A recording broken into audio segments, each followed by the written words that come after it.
Non, alors c'était plutôt qu'une question. Je voulais citer un exemple qui se rapportait à la conférence de François Houllier. Cet exemple, il provient de Météo France. Alors, en 2 mots, j'essaie de résumer. Pour la prédiction déterministe du temps qu'il va faire, il y a 2 étapes. D'abord, réunir l'état initial de l'atmosphère. Ça consiste à rassembler un très grand nombre de données qui viennent de satellites, d'avions, de bateaux et de stations au sol. Ça prend même très bien informatisé, cette opération nécessite, je crois, environ 3 heures. Puis ensuite, il y a les calculs proprement dits, à partir d'équations bien connues, de méthodes connues, réalisées par des supercalculateurs dont on connaît les performances. Cette seconde étape ne pose pas trop de problèmes. Celle qui pose problème, c'est la collecte de l'état initial, parce qu'on n'a pas accès, on n'a jamais une résolution suffisante, très, très fine. Par exemple, la résolution des satellites, c'est de l'ordre de 2 ou 3 kilomètres, parce qu'on cherche à observer toute l'atmosphère. Ce n'est pas les satellites militaires, n'est-ce pas, qui, eux, sont focalisés sur un point précis, c'est le satellite météo. Et donc, Météo France a créé une application pour smartphone que beaucoup de citoyens peuvent télécharger sur leurs appareils, qui permettent de collecter les données locales. Où sont les citoyens, justement? Et grâce à ça, la connaissance de l'état initial est considérablement améliorée. Et ceci amène un gain significatif sur la prédiction, puisque, bon, pour les non-spécialistes, je vais rappeler que le problème, c'est que l'incertitude sur l'état initial, notamment aux très petites échelles, les satellites ne voient pas les voitures démarrer, ne voient pas les volets claquer, ne voient pas les papillons voler.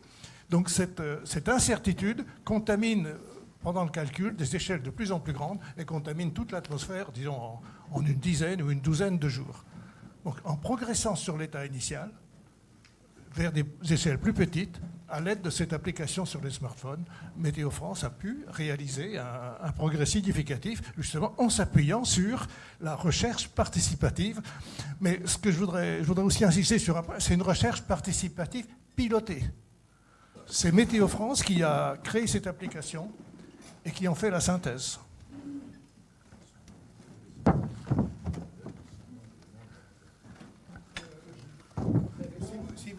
Cette application, vous allez vous reportez à l'encyclopédie de l'environnement, il y a un flyer sur la table ici, l'auteur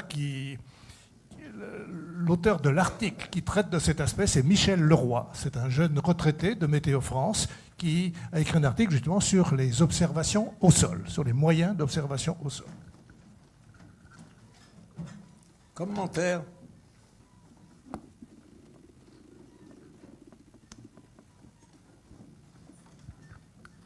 Alors, je ne suis pas spécialiste de la météo, mais je travaille avec des gens qui travaillent en météo régulièrement, et notamment je collabore avec eux sur des programmes d'analyse de données liés à la biodiversité. Et c'est intéressant ce que vous mentionnez là, parce que la semaine dernière, j'étais à un conseil scientifique où il y avait un représentant de la météo qui présentait les choses. Et en fait, il y a aussi un autre truc dont effectivement, regarder l'état initial des choses est essentiel, parce qu'au fur et à mesure qu'on avance dans les prédictions, si on se trompe à chaque fois dans l'état initial, on se trompe dans l'étape d'après, et l'étape d'après étant le futur état initial, on accumule les erreurs. Mais en fait, ce que j'ai aussi découvert, c'est que, je ne connaissais pas ce dispositif intéressant, mais c'est qu'en fait, c'était pas forcément un gros problème. Alors à l'instant T, c'est un problème pour prédire, puisque l'état initial est mal régulé, mais en fait, ils ont un système de réanalyse des données a posteriori qui leur permet de réévaluer le réel état initial, mais après avoir passé un certain temps à réanalyser les données entre guillemets classiques. Et si je mentionne ça, c'est parce que l'application smartphone qui a été mise en place et le dispositif qui a été mis en place, moi je me pose toujours des questions assez, sur ce genre de sujet-là, c'est quel est l'apport réel des choses et qu'est-ce qu'on a gagné en termes de précision, de temps, par rapport au coût que ça engendre. Quand je parle coût, je pense au coût financier bien sûr, mais de mobilisation des chercheurs et autres, mais aussi, moi particulièrement, parce que je travaille sur l'observatoire des aspects biodiversité au niveau national au muséum, l'impact au niveau CO2 et compagnie. On parle beaucoup de technologie de l'information et de la communication, on parle de super outils, d'intelligence artificielle, de supercalculateurs, c'est quelque chose que je connais particulièrement bien. Je sais aussi que l'empreinte carbone des supercalculateurs ou des data centers, il est phénoménal. Et je pense qu'il y a un intérêt important à prêter attention à la rationalisation et à l'optimisation de l'usage qu'on fait de l'infrastructure, calcul, stockage, réseau, pour ce genre de choses-là où il y a vraiment un gros boom. Et je ne sais pas pour le cas de la météo, mais en tout cas, je me renseignerai plus précisément pour évaluer ce genre de bénéfices-coûts. Mais je pense que ce genre de choses-là est quelque chose de capital dans les réflexions actuelles au niveau de ces aspects recherche participative et technologie de l'information et de la communication. Bon, c'est plus un commentaire, mais c'est très intéressant en tout cas.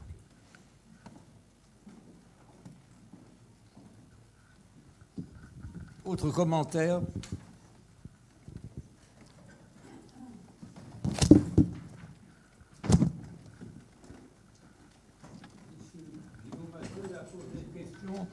Monsieur Guillaume Azel a posé une question à la fois à Monsieur Houillet, donc je la prends après, et à Monsieur Ancrenaz. Monsieur Azel.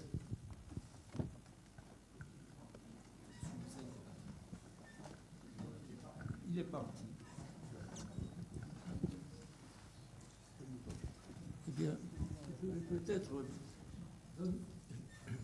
je vais donner la parole à notre président qui a posé des questions à beaucoup de monde. Je me souvenais plus des questions que j'avais posées, donc j'ai besoin du papier. Bon, moi j'avais une première question sur la reconstitution des trajectoires que nous a présentées Pierre Ancrenaz. Est-ce qu'on arrive maintenant à mieux localiser les météorites et est-ce qu'on en a maintenant découvert beaucoup plus que les 3 du siècle dernier? Oui, effectivement, c'est le Bureau des longitudes qui nous aide beaucoup dans cette, et l'IMCCE, dans cette reconstruction des trajectoires. Et des enseignants en ont trouvé plusieurs depuis la mise en place de cette analyse. Et ça se fait uniquement sur la base de photos ou est-ce qu'on récupère des photos numériques pour ça? Comment ça se passe en pratique? Il y a une digitalisation qui est faite de ces photos et c'est un des aspects de l'utilisation de ces plaques. Vous savez qu'à l'Observatoire de Paris, on avait des plaques photos qui étaient sur du verre pendant plus d'un siècle et les observatoires dans le monde entier récupéraient des images mais qui étaient purement statiques et qui se sont déformées au cours du temps puisque la gélatine des plaques vieillissait. Mais maintenant, avec ces nouvelles données digitalisées, il a même été découvert un type d'étoile variable et il y a 600 jeunes qui sont co-associés à cette publication de tout premier rang. Une nouvelle classe d'étoiles variables a été trouvée par des jeunes utilisant ces données digitales. J'avais une question à Denis Cauvet, si je peux continuer là. Est-ce qu'on pourrait être éclairé sur ce que vous avez montré sur la culture des fraises? Finalement, qu'est-ce qu'on apprend dans la comparaison entre les 2 types de cultures que vous avez présentées en Californie? D'un côté, les fraises cultivées habituellement et de l'autre côté, les fraises écologiques? Ou en fait, est-ce qu'on apprend quelque chose à partir de ça? Alors, attention, dans les 2 cas, c'était de l'agriculture biologique, au passage. Hein. Voilà, donc il peut y avoir de l'agriculture biologique au niveau industriel, standardisé. Hein. C'était un peu aussi un des messages sur la photo de gauche. Alors, ce qu'on apprend, je dirais que c'est work in progress, hein, c'est-à-dire qu'actuellement, les problématiques sur l'agroécologie sont en train de se déployer. Mais si vous vous rappelez la figure, par exemple, il y a ce qu'on appelle les infrastructures écologiques. Donc, vous voyez, vous avez par exemple les bosquets qui abritent les pollinisateurs, les auxiliaires des cultures.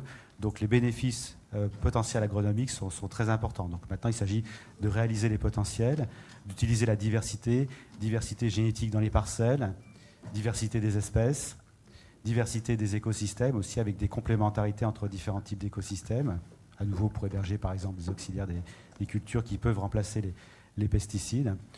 Voilà, l'état des choses actuelles, grosso modo, c'est que l'agroécologie, donc il y a des diminutions de rendement qui sont de l'ordre de 20%, ce qui est absolument pas un problème à l'échelle mondiale, étant donné que la production agricole actuellement est largement excédentaire par rapport aux besoins humains, et il y a des gains très significatifs dans le domaine environnemental, réduction dans le domaine des nitrates, dans le domaine des pesticides.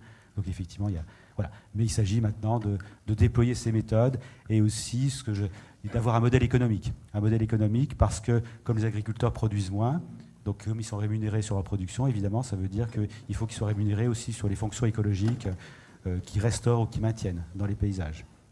Voilà, donc très vaste. Merci. Je peux poser encore une dernière question.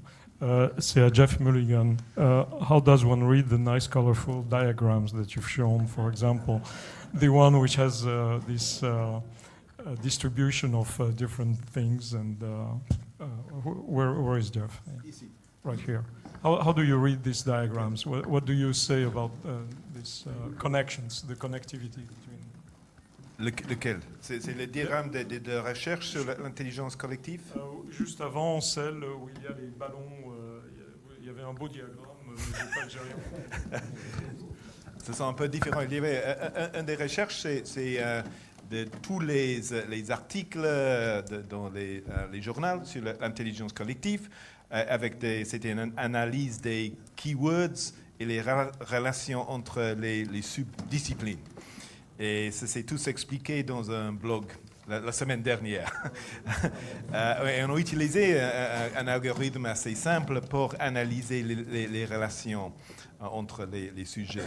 Le Clio, le Search Engine, ça c'est très différent. Ça c'est plusieurs sources de données pour comprendre activité dans un question comme AI en santé. L'autre, c'était un peer support in health. Je ne sais pas comment ça dit en français. Ça, c'est quelque chose beaucoup moins clinical, médical, mais très, très important pour l'avenir de santé. Et si vous intéressez, ça, c'était un autre des résultats pour comprendre une région de recherche qui n'est pas dans les murs. C'est surtout au des murs. Mais je n'ai pas montré ça.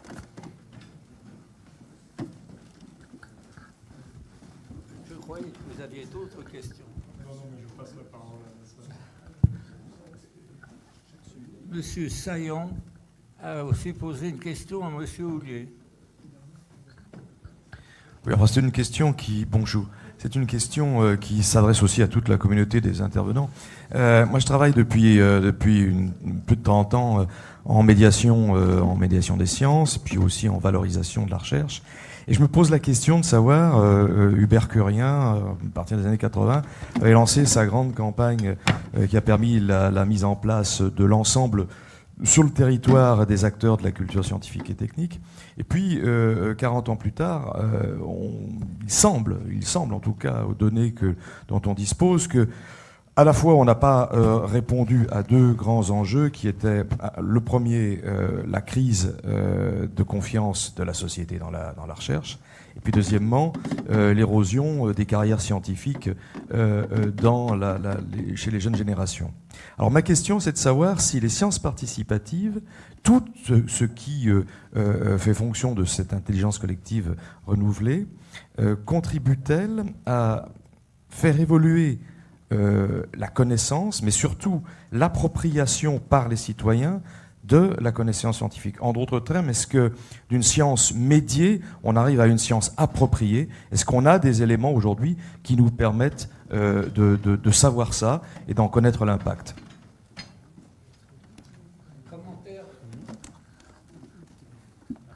Un bref commentaire à propos de l'indicateur oiseau commun dont j'ai parlé, qui est un indicateur de développement durable de l'Union européenne. En fait, cet indicateur est évidemment approprié par le millier d'ornithologues qui sont responsables effectivement de ces données et qui sont très efficaces en fait dans la diffusion dans la société, qui sont même beaucoup plus efficaces que nous-mêmes en tant que chercheurs, puisque ce n'est pas notre rôle et visiblement on est beaucoup moins bon que dans ce domaine-là.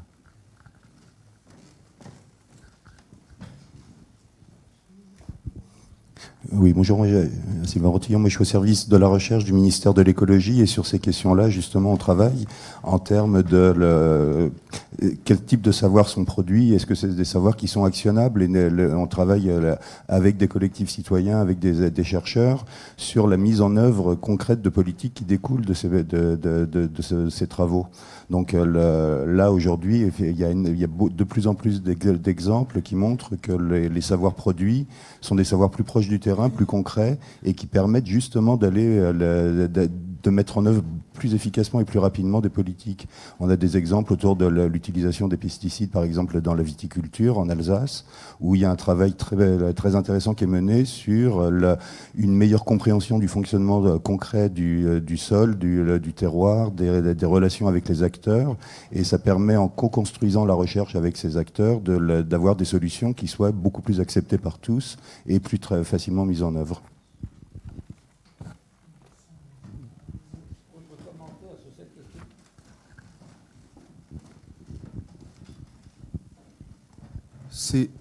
C'est juste une remarque sur la question qui a été posée.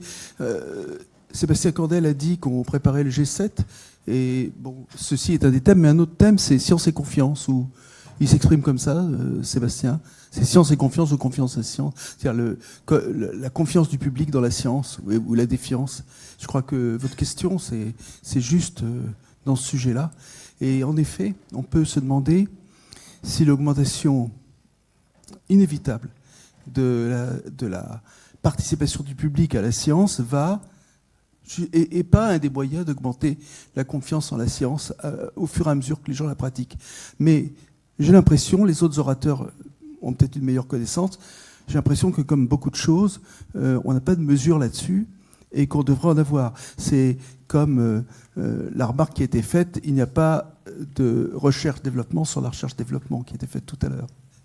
Et là, ce serait vraiment une priorité à sortir, de savoir quel est l'impact sociétal, en fait, sur ce sujet de la confiance dans la science, de la pratique de la recherche collaborative.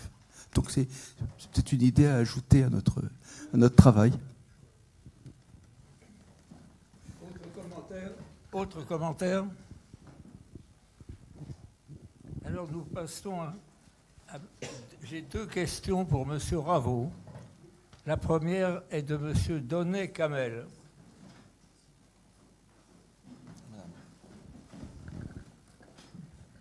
Merci. C'est Madame Donnet-Camel, Dominique Donnet-Camel, bonjour. Je m'appuie pour poser mes questions à M. Raveau sur une expérience qu'on mène à l'INSERM depuis maintenant plus de 10 ans, qui est un travail, une collaboration, un partenariat entre l'INSERM et les associations de malades. Donc je dis bien les associations de malades, ce qui est tout à fait en effet différent de ce que vous appelez le public au sens général. On passe là par des structures, si vous voulez, avec qui on est en dialogue. Alors, l'expérience qu'on a menée à l'INSERM, qui dure toujours d'ailleurs, l'année dernière, on a organisé avec Alain-Jacques Valeron un colloque qui a eu lieu à l'Académie des sciences, pour essayer un peu de tirer le bilan de tout ça. Et je pense que ça vaudrait vraiment le coup qu'il puisse y avoir des rapprochements d'abord horizontaux entre un certain nombre de structures. J'ai entendu parler du CNES, l'INSERM est quand même extrêmement engagé dans ce travail avec les associations de malades. Et donc je trouve qu'il y aurait là un vrai échange de pratiques, puisque quand même on voit bien que les choses s'enracinent dans la pratique de ce dialogue et de ce partenariat.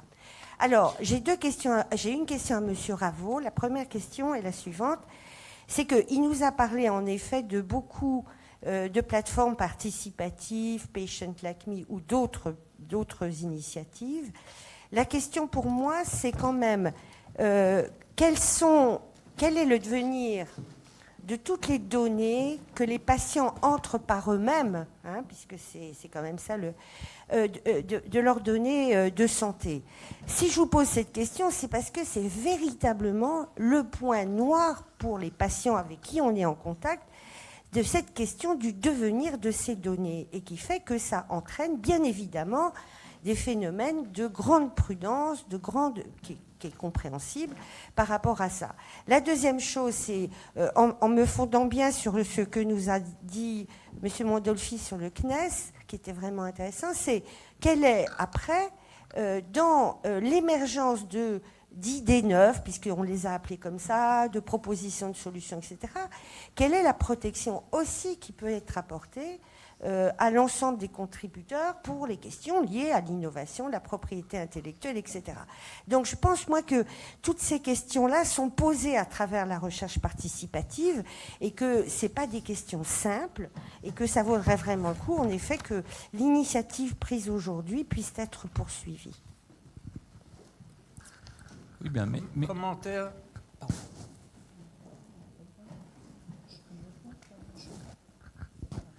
Deuxième. Pardon. Je vais peut-être essayer de répondre à ces deux questions, mais merci pour ces deux questions. Sur la première question sur où vont les données, etc., effectivement, il y a des modèles extrêmement différents selon les pays ou selon la nature des initiatives. Par exemple, comme ça a été dit par M. Mulligan, Patient Like Me, c'est une entreprise qui vend les données à la fois à des industriels, mais aussi à des universités, à des académiques. Donc voilà, ils vendent ces données. Et les malades sont théoriquement au courant de ça et acceptent ce principe.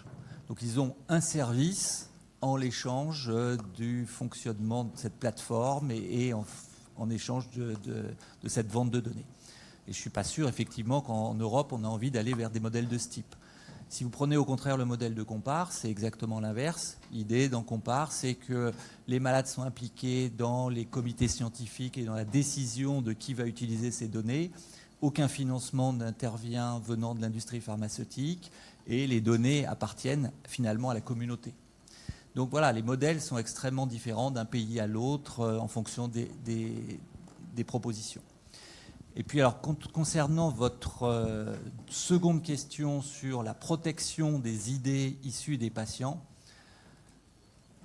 honnêtement, à ce jour, je pense que rien n'est fait dans ce domaine, mais c'est aussi extraordinairement compliqué parce que ce n'est pas les idées d'un patient, c'est la mobilisation collective de l'intelligence, et donc distinguer ce qui appartient à un patient ou à un autre est quasi impossible.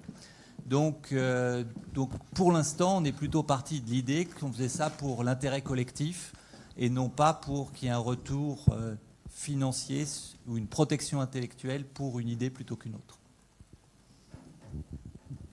Oui. Oui. Je voudrais juste compléter par rapport à la protection des données, les aspects propriété intellectuelle, comment on les traite dans la fédération. Tout à l'heure, 15 minutes, c'était un peu court. En fait, il y a eu énormément de réflexions vraiment sur ce point-là. Est-ce qu'une idée elle est open source ou pas? En tout cas, quand on fait de l'open hardware. Est-ce qu'un processus de développement, il est open source ou pas? À qui appartiennent les idées?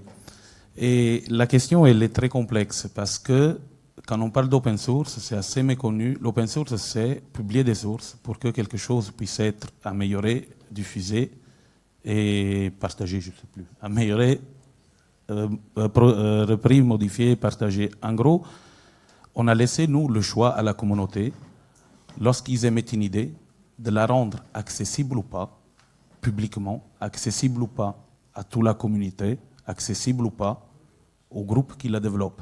Ce qui s'engage les personnes, c'est de publier à la fin l'ensemble des résultats et des sources permettant de reproduire quelque chose publiquement.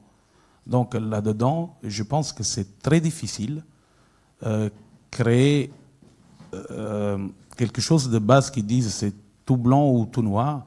Il faut quand même laisser à l'individu, à la personne, la possibilité d'interagir avec une communauté comme il veut.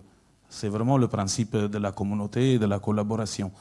Sont des impositions fortes, mais toutes en garantissant des engagements forts pour tout ce qui contribue au fait, pour que tout soit mis dans le pot commun et que ça fasse progresser les choses.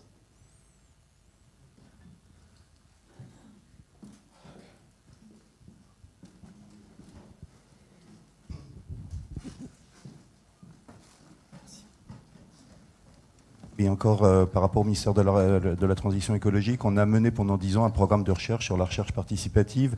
Et sur cette façon d'animer une communauté, on a mis en place des outils qui permettent justement de travailler ensemble avec des acteurs représentatifs, des associations, des chercheurs, des institutions comme nous, pour essayer de qualifier et d'animer une communauté autour de ces thèmes de recherche participative. On est aujourd'hui en train ça a permis d'avoir des questions en termes de l'évaluation de ces programmes, de ces équipes, comment on peut faire, qu'est-ce que ça produit comme données, qu'est-ce que ça porte comme aux politiques publiques. Et là, on est en train de réfléchir à comment élargir cette communauté qui était consacrée à la partie, à notre cœur de métier, qui sont les politiques environnementales, à l'ensemble des domaines de la recherche participative, pour qu'on puisse justement trouver à la fois une visibilité sur la question et des approches qui ne soient pas normatives. L'enjeu est évidemment pas de dire le bien et le mal de façon binaire, mais de structurer une communauté autour de pratiques communes et de visibilité. Donc c'est le travail qui est devant nous. Donc tous ceux qui sont intéressés sont les bienvenus, j'allais dire. On est en train d'essayer de construire ça en sortant du champ environnemental, donc le champ de la santé, le champ tous les champs de recherche sont les bienvenus pour avoir un dispositif qui soit le plus structuré possible et qui donne de la visibilité de façon partagée à ces questions. J'ai une autre question pour M. Raveau, de la part de M. Roux. Oui. Le cas du lithium est tout à fait intéressant, hein. Enfin, et surtout le fait que, en quelque sorte, l'étude sur les malades ait été publiée ou ait été faite avant le fait que l'étude clinique classique ne soit faite. Alors, j'ai deux questions là-dessus. Alors, premièrement, c'est un cas particulier où il s'agit d'une molécule ou d'un produit qui existe déjà sur le marché et qui peut donc être prédit dans une autre indication que l'indication classique pour laquelle il a été mis sur le marché. C'est pas le seul cas, hein. Il y a le cas du baclofène, par exemple, récemment, qui a fait beaucoup parler de lui. Donc déjà, ça limite l'opération à ça, mais ça pourrait laisser croire que ça pourrait remplacer en quelque sorte les études cliniques, au moins dans ces cas-là, c'est-à-dire lorsque le médicament existe déjà dans une autre prescription. Alors je voulais un peu un commentaire autour de ça, avec les dangers de le faire, parce que c'était présenté comme si c'était très positif, le fait que ça existe. Oui, alors là, la réponse est complexe, parce que la question est complexe. Première chose, effectivement, c'est un cas extrêmement particulier, parce que la molécule existe sur le marché.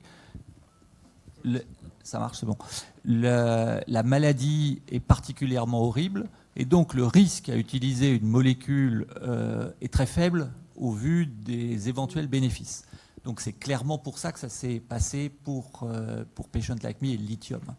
Alors je suis entièrement d'accord sur le fait que ça ne soit absolument pas généralisable à l'évaluation des médicaments en général. Enfin, je suis à la fois d'accord et à la fois, aujourd'hui, il y a une énorme discussion au sein de la communauté scientifique dans ce domaine pour savoir s'il faut mieux des essais randomisés dans des cadres extrêmement contraints conceptuellement, avec des malades qui ne ressemblent absolument pas à la vraie vie, ou des évaluations en vie réelle avec des millions de données disponibles dans des bases de données diverses. Et aujourd'hui, on est au milieu du gué. Je pense qu'on n'a pas encore de réponse extrêmement claire à ça. On ne sait pas encore ce qu'on va continuer à faire grâce à des essais randomisés et ce qu'on va approcher plutôt par des approches d'études observationnelles avec ce qu'on appelle des emulated trials, des études observationnelles. On essaye de mimer des essais randomisés en gardant un certain nombre des caractéristiques des essais randomisés, mais en prenant aussi des méthodes d'analyse statistique très sophistiquées utilisées pour les études observationnelles. Alors, je me fais le porte-parole de quelqu'un qui est parti et qui avait une question. C'est Guillaume Moselle qui avait une question pour Pierre Angrenaz et François Houillet. Alors, la question, c'est lié à ce qu'a présenté Pierre, hein. Plusieurs façons de mettre les élèves scolaires en contact avec des sciences par la conduite d'expériences ont été présentées. Leur impact ont-ils été évalués de façon robuste en termes de réussite d'orientation scolaire ou de construction de vocation notamment? Alors la question nous avait été posée par le ministère en disant qu'il faudrait qu'on... C'est quelqu'un du ministère qui pose la question. Qu'il fallait qu'on suive des cohortes.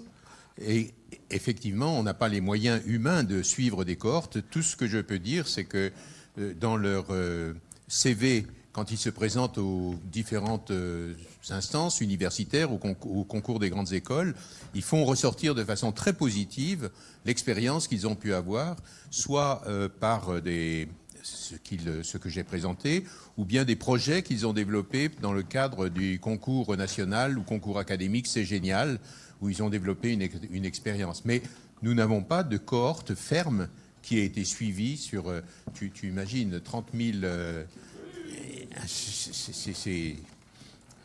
Personnellement, je ne t'aurais pas posé cette question. D'autres commentaires? Une remarque de M. Zah. Ah,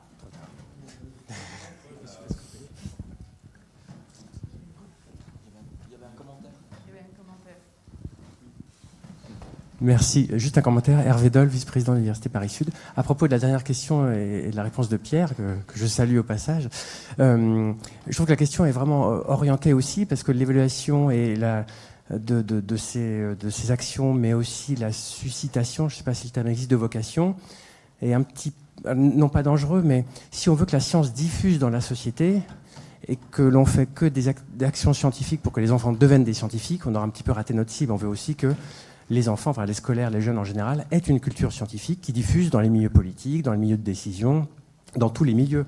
Donc, utiliser une petite lorgnette qui consisterait à dire que toutes les actions de médiation scientifique et de vulgarisation sont juste destinées à avoir des vocations scientifiques. Enfin, je pense qu'on est tous d'accord, mais je préférais le préciser, comme la question était un petit peu ambiguë. On veut juste que la science diffuse dans toute la société au bénéfice de tous. Voilà, c'était juste un commentaire. Merci.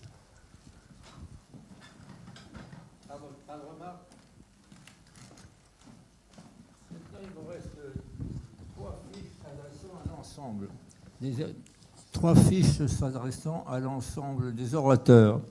D'abord, M. Servel a déposé 2 fiches.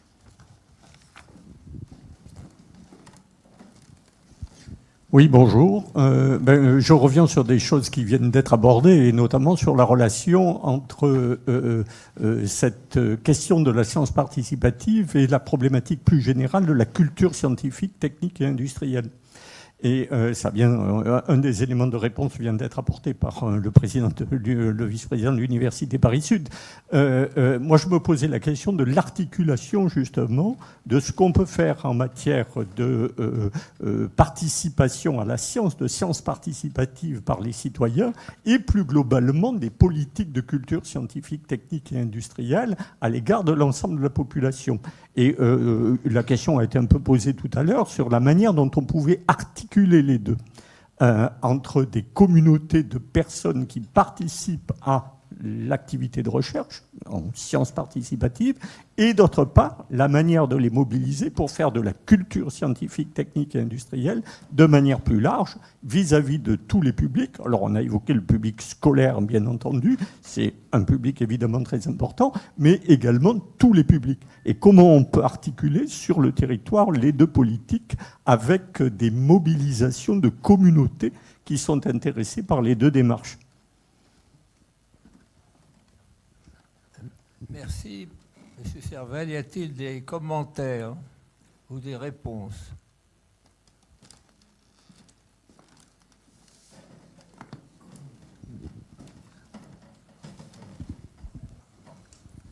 Là, je suis tout à fait d'accord avec cette analyse. Le regret que nous avons tous, c'est que la culture scientifique de notre monde politique n'est pas très importante, n'est pas très développée, et que dans les cursus qui amènent à cette sélection du monde politique, il n'y a absolument pas ou pratiquement pas de science. Donc c'est quelque chose qui est un problème de notre société, effectivement, que nous ayons d'un côté les scientifiques, que ce soit ceux qui suivent la main à la pâte, sciences à l'école, les autres activités possibles, et peu d'entre eux deviendront hommes ou femmes politiques, je crois. Je le regrette, mais... Merci beaucoup.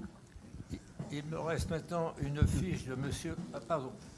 Est-ce que Geoff accepterait la situation en Grande-Bretagne est tellement différente. Accepterait de nous parler de son expérience, parce que justement, il a fait dans son expérience, c'est beaucoup de conseils du monde politique.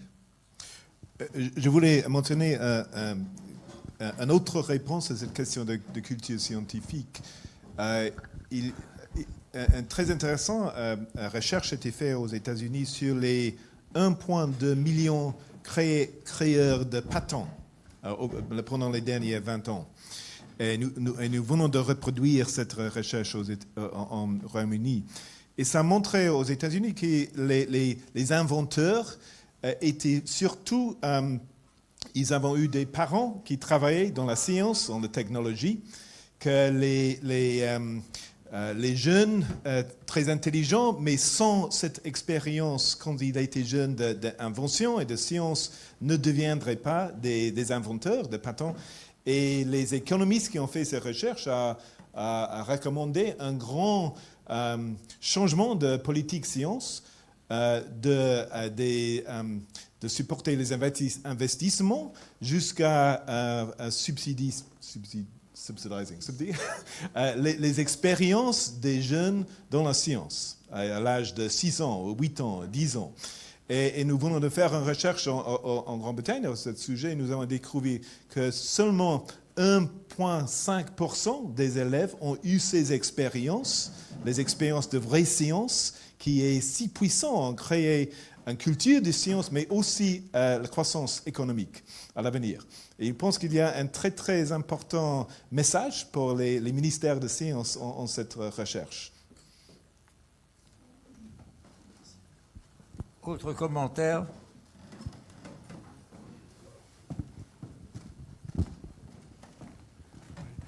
À l'occasion de cette discussion, je voudrais évoquer une intuition personnelle, tout simplement, sur cette question de confiance dans la science. Je fais partie d'une famille pleine d'enseignants, à tous les niveaux, depuis l'école, le secondaire, le supérieur. Et donc dans les réunions familiales, l'éducation nationale et la science prennent une place assez grande. Alors, mon intuition, c'est que dans les niveaux primaires et secondaires, avec des initiatives comme la main à la pâte, comme ce que Pierre Ancrenaz a cité, l'observation des météorites, la collecte des météorites, le sismo, je ne sais comment, tout cela, l'enthousiasme est réel. Il n'y a pas que tes petits-enfants, mais les scolaires sont très enthousiastes. Bon. Puis ensuite, ceux qui entrent dans l'université arrivent dans les niveaux licence et maîtrise. Et là, on constate que moi, je l'ai constaté, j'ai plusieurs collègues, plusieurs membres de ma famille qui l'ont constaté, l'enthousiasme diminue. Ce qui devient prépondérant, c'est rechercher un job. Et donc, la confiance dans la science devient une question un peu secondaire, ou oubliée en tout cas. Et puis, au niveau des écoles doctorales, nos thésards, puisqu'ils sont thésards, ce sont ceux qui avaient gardé un certain enthousiasme pour la science, donc une certaine confiance. Et bien progressivement, parce que les perspectives de carrière sont très inquiétantes, eh bien ils se détournent même de cela. Donc je ne sais pas si c'est purement franco-français ou si c'est international, mais dans notre pays, je crois que le système éducatif, globalement, pourrait faire beaucoup mieux. Il réussit dans les niveaux primaires et secondaires, mais il échoue dans le supérieur, à mon avis. Merci. Autre commentaire? Je veux bien rebondir sur ce commentaire, parce que j'ai l'impression qu'en écologie, en sciences de l'environnement, on a un vécu un peu différent vis-à-vis de l'éducation.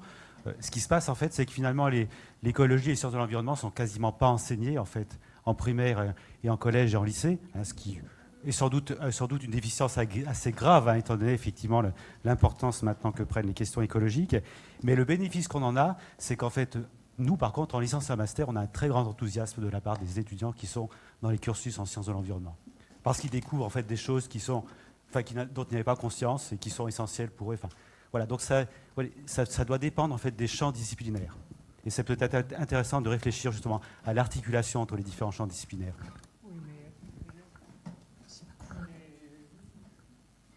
Les petites classes, les sciences naturelles étaient autrefois très bien toujours dans les petites classes. C'est ensuite que ça. Si vous parlez dans le micro. Mais comme vous venez de le signaler, je pense qu'effectivement les champs disciplinaires ont un sens. Moi je suis en SHS et si vous parlez de l'archéologie, on n'aura effectivement aucune difficulté à mobiliser des gens autour des sujets. Il suffit de regarder la presse et on sait que naturellement il y a une espèce de tropisme pour l'histoire, pour l'Antiquité, pour tout ça. Mais sur le fond, je pense qu'il y a aussi quelque chose, notamment, et je suis tout à fait d'accord avec vous, on le constate quand on a affaire aux filières supérieures, qu'à un moment donné, et notamment en master, on voit une érosion aussi à un moment donné de ce qui pourrait être le choix, soit de faire de la science en allant vers un doctorat, soit de rentrer dans la vie active. Et moi, ce que j'ai observé, c'est que très souvent, des jeunes nous disent, notamment dans le domaine de la biologie, notamment des sciences biologiques aujourd'hui qui sont extrêmement spécialisées, c'est que justement cette hyper spécialisation rend presque un peu autiste. Et les jeunes, au bout d'un moment, se disent mais je vais pas passer ma vie derrière une paillasse à faire des choses que 4 ou 5 personnes ou 10 personnes comprennent. Je suis même pas capable d'en parler à la maison parce que précisément c'est tellement précis, c'est tellement pointu que je ne me situe pas dans un environnement social qui me permet précisément de l'évoquer. Et ça, je crois que c'est quelque chose moi, que j'ai constaté parce que j'ai enseigné justement la communication à ces classes de population et je me suis aperçu que très vite, les gens disaient « mais bon, moi je pourrais vous citer un exemple qui est plus ancien, qui est Dominique Leglu, que certains d'entre vous connaissent sans doute, qui est la rédactrice en chef de Sciences et Avenir. Elle me disait un jour, tu sais, je me suis mis au journalisme scientifique, elle est physicienne, le jour où j'ai compris qu'il y avait 4 personnes dans le monde avec qui j'allais passer ma vie, parce que c'était les 4 avec lesquels j'étais supposé travailler et qui comprenaient ce que je faisais. Et je me suis dit que c'était pas possible.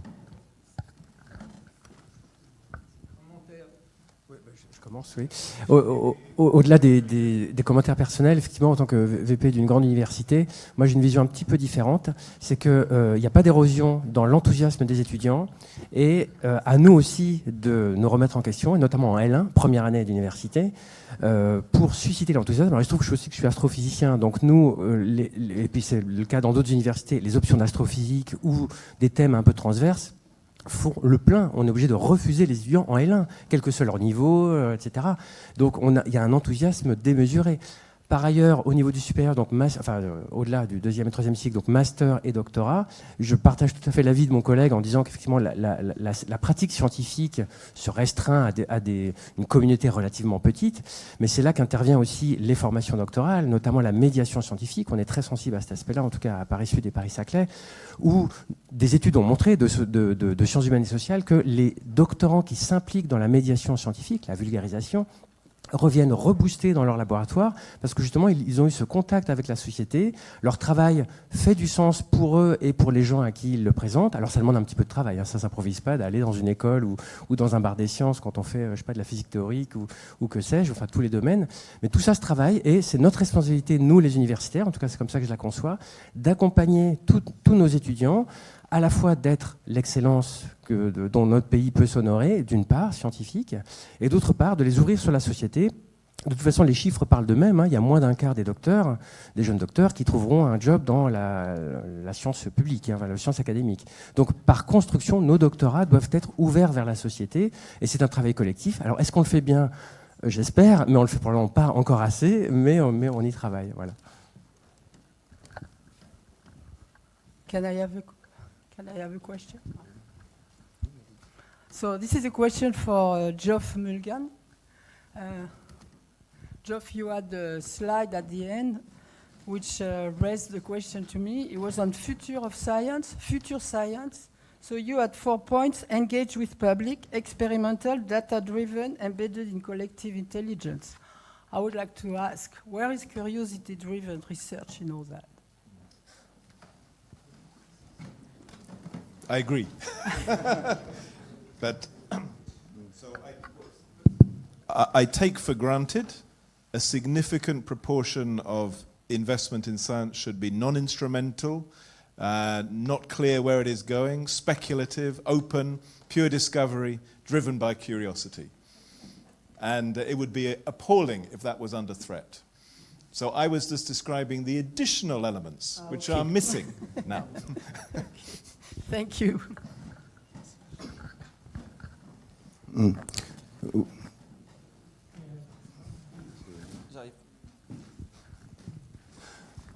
Merci. J'adhère tout à fait aux remarques de René Moreau tout à l'heure. Mais comme quoi tout est difficile, il y a toujours des contre-exemples. C'est pour ça que tout est difficile dans la science et dans la société. Un contre-exemple, c'est l'école polytechnique actuellement, dont j'entendais dire par un professeur actuel que jamais depuis les dizaines d'années précédentes où on mesure ceci très précisément, jamais le nombre des candidats à faire une thèse et faire de la recherche n'a été aussi grand qu'actuellement. Donc voilà, c'est compliqué. Nous sommes dans un monde où il est difficile de dire c'est comme ci, c'est comme ça. Dès qu'on a dit c'est comme ci, ben, il y a aussi du c'est comme ça. Et en plus, ce professeur me disait que c'est plutôt dans les sciences dites dures. C'est-à-dire que les polytechniciens actuellement, les jeunes élèves, veulent faire des thèses en maths, en physique, chimie, sciences de la Terre, etc. Bon, voilà, une petite donnée au passage. Merci. Autre commentaire ? Ce n'est pas un commentaire, mais c'est un éclairage complémentaire. Il se trouve qu'un certain nombre d'entre vous m'avaient demandé de préparer, au début des années 2000, une vidéo sur la physique du violoncelle. Bon, je trouve que je suis violoncelliste amateur, mauvais, mais bon.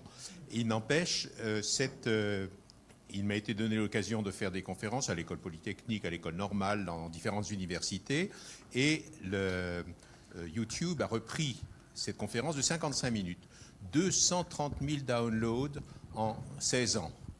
C'est quand même quelque chose d'étonnant. Un luthier de Seattle m'appelle et me dit, vous savez, monsieur Ancrona, je n'avais jamais réalisé qu'il fallait que je change mon épaisseur du bois de la table pour pouvoir avoir une sonorité un petit peu différente. Donc là aussi, je pense qu'il y a tout un domaine dans lequel nous, physiciens, nous, scientifiques, pouvons apporter au monde artistique une partie de connaissances qui n'existe pas actuellement. Dans aucun des conservatoires français de musique, vous n'avez d'enseignement sur la physique des cordes vocales. Il n'existe pas, c'est tout. Plus de commentaires ?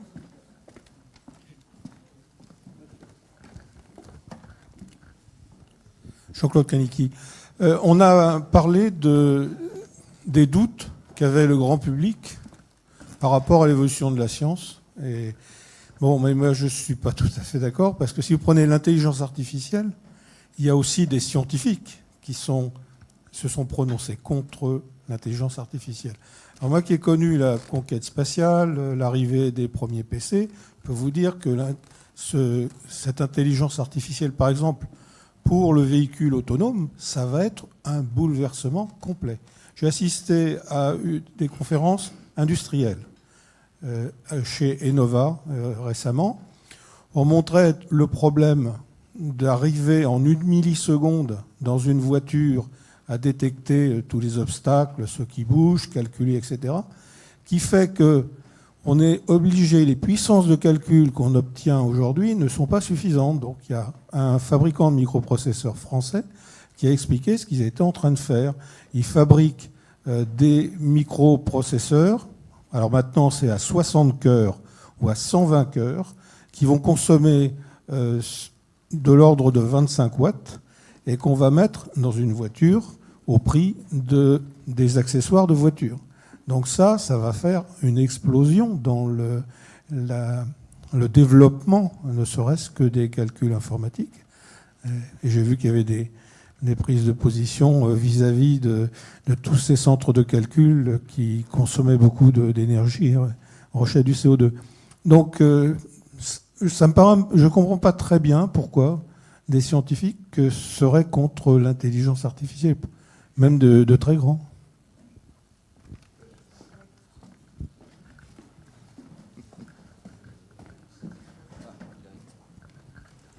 Alors, je ne suis pas un expert. Bon, je suis très data science et maintenant je suis en charge du pôle national des données de biodiversité, qui est une infrastructure de recherche pilotée par le Muséum. Mais cette problématique est vraiment importante et intéressante. Je pense qu'il faut. Je ne veux pas être négatif, mais je pense qu'il y a des points de vigilance importants et le point technologique en est un, je pense, notamment au sens participatif, essentiel. L'intelligence artificielle, bien sûr, alors déjà, c'est pas nouveau, ça existe depuis quand même assez longtemps. Les gens utilisent des algorithmes et des scripts pour faire de l'intelligence artificielle, on va dire, depuis déjà très longtemps. Moi, j'appelle ça de l'imbécilité artificielle, quasiment, parce que en fait, l'intelligence artificielle, c'est quand même ni plus ni moins que en gros, d'essayer de dresser tous les schémas possibles et d'avoir de la puissance de calcul pour trouver lequel est le plus convergent, enfin, si je peux le résumer comme ça avec mes propres mots. Et derrière, en fait, on se rend compte, notamment, il y a ici des gens qui ont publié il n'y a pas très longtemps dans des revues de vraiment premier niveau sur les sciences participatives et l'utilisation de l'intelligence artificielle. Et on voit que ce qui ressort aujourd'hui, c'est que ce qui est intéressant, notamment, c'est de mêler l'intelligence artificielle avec l'expertise. Ça, c'est vraiment gagnant quasiment à tous les coups. L'intelligence artificielle à elle seule ne suffit pas. Et j'ai quelques exemples. Par exemple, Google, si on veut prendre le top du top, je pense que Google, on est tous d'accord que c'est le top du top au niveau computing et intelligence artificielle. Il y a quelques années, ils ont lancé un truc qui a fait vraiment fureur sur le côté prédiction des pics de grippe. Ça a marché 1 an, ça a marché 2 ans, et après ils ont arrêté de le faire, parce qu'ils se sont rendus compte qu'ils n'arrivaient pas finalement à le faire, parce qu'il y avait une sorte de rétroaction négative du fait d'avoir communiqué autour de ça, qui faisait que les recherches sur le moteur Google autour de la grippe pouvaient avoir un effet délétère sur l'algorithme en lui-même. C'est quand même très révélateur de cette emprise technologique qui peut peut-être se tromper. Et ça va aussi avec la force du nombre. La force du nombre ne fait pas tout.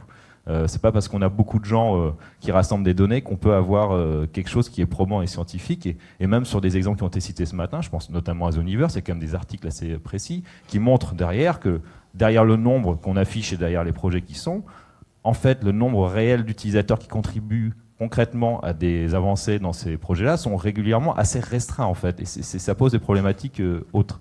Et j'en profite aussi pour mettre en avant un troisième point de vigilance qui me paraît important, c'est les bonnes volontés. Les bonnes volontés sont toujours bonnes à prendre, mais des fois elles peuvent avoir un effet délétère. En ce moment, il y a un sujet bien précis sur les plastiques. Il y a beaucoup de choses autour du ramassage de plastique par des drones. Moi-même, j'étais dans un Fab Lab à construire un drone pour ramasser du plastique dans la mer. On se rend compte qu'en fait, aujourd'hui, l'effet peut être délétère, puisqu'en fait, il ne permet pas de traiter la cause de la production de plastique et du fait qu'il se retrouve dans l'environnement, mais entre guillemets, juste mettre en place tout un circuit qui permette de récupérer le plastique et qui pourrait être contre-productif à terme. Donc je pense que ces choses-là, la communauté scientifique en a conscience, et il faut faire confiance aussi à mêler cette intelligence collective, le citoyen, les scientifiques, et à s'assurer qu'il y ait de la vulgarisation, de l'animation et de la participation à tous les niveaux et dans tous les sens. J'ai une dernière fiche qui est due à M. Rotillon. Oui, c'était plus un témoignage parce qu'on a beaucoup parlé de science, c'est normal. Et là, je voulais aborder, enfin, c'était plus un regard politique public. Denis Couvreur en a un peu parlé, ça a été un peu apporté, mais c'était en tant qu'institution réglementaire, pourquoi on s'intéresse à ces questions-là directement. Et je voulais citer l'exemple qui a déjà été un peu abordé de ce qui s'est fait à Anvers, là, le Kuriosen-Neusen, qui sert de base aujourd'hui pour un travail porté par l'Agence environnementale européenne pour dupliquer cet exemple de participation à l'échelle de au moins une ville de l'Union européenne, de chaque pays de l'Union européenne, pour l'objectif étant la production scientifique, bien sûr, mais la mobilisation citoyenne, pas uniquement vis-à-vis de la production scientifique, mais aussi en termes de mobilisation réellement citoyenne, montrer quel est l'enjeu pour l'Union européenne d'avoir des citoyens mobilisés, montrer que l'Union européenne, c'est pas une machine technocratique, ce n'est pas qu'une machine technocratique, c'en est une, on en est bien conscient, mais il y a autre chose derrière ça, et se préoccuper de quelque chose du quotidien de la population, c'est un enjeu fort pour montrer qu'on sert à quelque chose. Donc il y a un véritable émergence aujourd'hui dans les ministères, alors pas tous, hein, ça reste encore des sujets un peu discrets, mais ça commence à monter de façon assez forte pour montrer qu'on ne peut pas continuer à porter les politiques comme on les portait avant sans associer plus étroitement la population. Et c'est le mouvement européen porté par l'Agence environnementale et relayé par la Direction générale environnement de l'Union européenne. C'est vraiment un mouvement qui est aujourd'hui, qui prend une ampleur assez forte. Commentaire sur cette intervention ?